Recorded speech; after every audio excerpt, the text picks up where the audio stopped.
ও chilli soybean.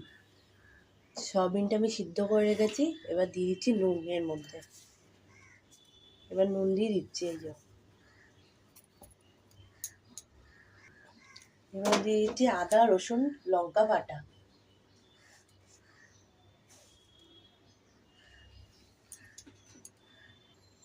এবার দিয়ে দিচ্ছি একটা ডিম। এবার মেখে নিচ্ছি দিয়ে।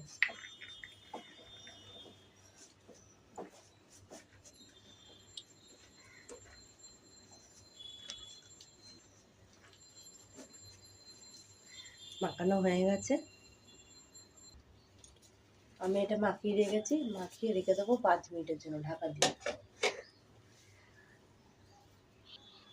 এবার ঢাকাটা তুলে এবার দিয়ে দিচ্ছি কর্নফ্লাওয়ার। আমি তখন কর্নফ্লাওয়ারটা দিইনি, এখন